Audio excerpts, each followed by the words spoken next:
Hello and welcome to another PH video blog. Today I'm going to talk you around this Lexus GS F I have behind me. This is of course the Japanese alternative to the BMW M5 and all those V8 powered German super saloons we know and love. And as we'll see, Lexus very much has its own way of doing things, which is, I think, rather refreshing. The most obvious way that manifests itself is in the way it looks. You will have already clocked the rather distinctive appearance to this car.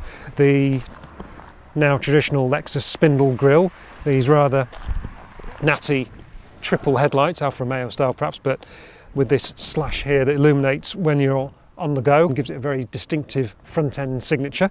No mistaking this in the mirrors. If we come around to the side, you will see the F emblem here. That is Lexus's performance brand, of course, stands for Fuji Speedway. Big side vent in the wing. Behind the wheels here we've got some rather racy looking slotted steel brakes with orange painted Brembo calipers branded with the Lexus F. Now then, if we walk round to the back, you'll start noticing that this particular car's got some rather fancy looking additional bits, like this proper carbon fibre rear wing. There's more carbon on the front as well. This will probably add to the price, you'll be thinking, and yes, we will discuss that in a moment. Continuing with some of the details that mark this apart from other Lexuses, or Lexi, whatever we're going to call them, we have the diagonally stacked exhausts, which are another styling signature of the performance brand. And if we go to the inside, we will see that the general sense of quirkiness and quality continues here. It's a very stylish interior, it's very well made. You get the feeling that it will stay absolutely solid and rattle free for hundreds of thousands of miles. Generally, I really like it in here. It feels very different from any of the German cars. It looks very different. The only thing I don't like is this rather silly sort of joystick interaction with the infotainment system. I've had the car a couple of days now. I hate it slightly less than I did to begin with, but it's still a little bit clunky. Now then, what else can I tell you about this car? Ah yes, the price. Now then, the bottom line price for a Lexus GS F is $69,995, which is about, I think, £4,000 less than a base spec BMW M5. But as is customary in these video blogs, this is now the point where we have a look at the spec sheet and have a bit of a giggle at all the options that the press office has added to the car in order to make it look good in these reviews. Now then, so as I say, bottom line $69,995. What are the options that have been added to this car? There aren't any options, so this car does actually cost $69,995. That's quite a refreshing change, isn't it? I wonder if that continues in the way it drives.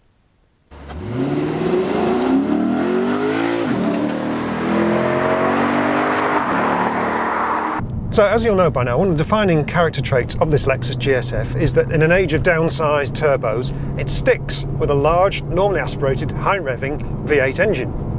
This is to be commended and gives it a very different character from the BMW M5, which you'd have to consider is the obvious rival at this price point. Now, there are advantages and disadvantages. You can probably figure out what they are, but I'll talk you through them anyway. So we've got 476 horsepower, 390 pound-feet of torque. That equates to 0 to 62 in 4.6 and 168 miles an hour.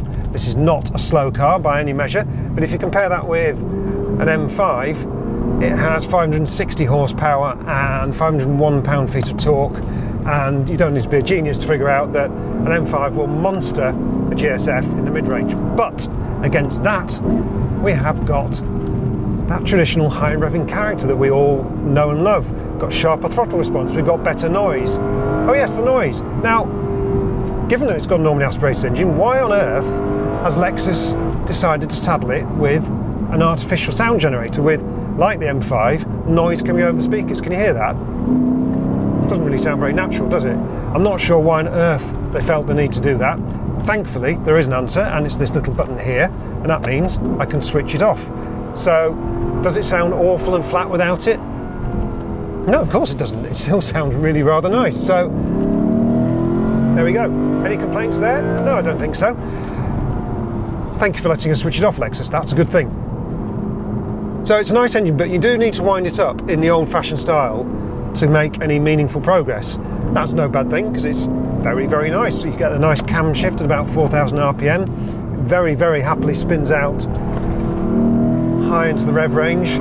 It's giving its best. There we go, all the best, right up at the red line. Now, that does mean that you get some fairly naughty figures appearing on the speedo from time to time, but, you know, such are the sacrifices we make, and you have to think carefully about where you're going to deploy the best of that performance. And let's not forget, this is a really, really fast car. Yes, it might be down on mid-range compared with some of those turbocharged rivals, but it never feels slow. Don't worry about that.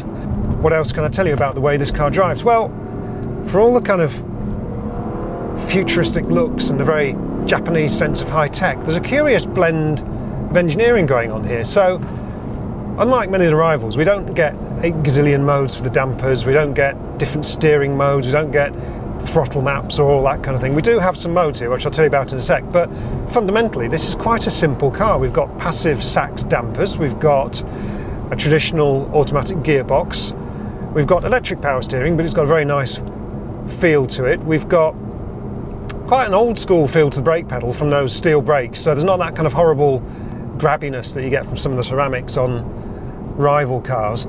So overall the vibe is quite old-fashioned. So those driver modes I mentioned, we've got an eco mode. Why you'd need that on a 5-litre V8 engine, I'm not sure. We've got a normal mode, then we've got Sport and Sport Plus.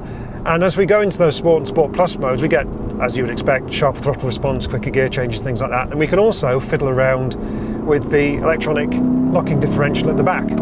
Now that's got 3 modes: normal, slalom and track. Slalom is the one that is supposed to make the car turn in a bit more aggressively, uses torque vectoring, things like that. But if I'm disappointed in this car, it's in that it doesn't really feel quite as rear driven as you might hope for a big, powerful V8 super saloon. It's very balanced, but you don't quite have that sense of the rear axle coming into play and adjusting the line through the corners as you might in something like an M5. There's probably a couple of reasons for that. I don't think there's quite as much front end grip, so it tends to just want to push on rather than rotate into oversteer. And also because of the power delivery, because there's no low end torque like you get in the M5, it doesn't quite have that rampant desired spin up its rear wheels. But details, I think it's still a very, very pleasant car to drive. It's still a very fast car, and it has, as I've mentioned, bags of character. And I think that's really what makes this car rather pleasant. It has something that marks you out as an independent thinker. You're not just following the herd and buying another M, another AMG, another RS Audi. And for going its own way in a market that is very formulaic, I think the GS F deserves to be celebrated. I think this is a really, really nice car.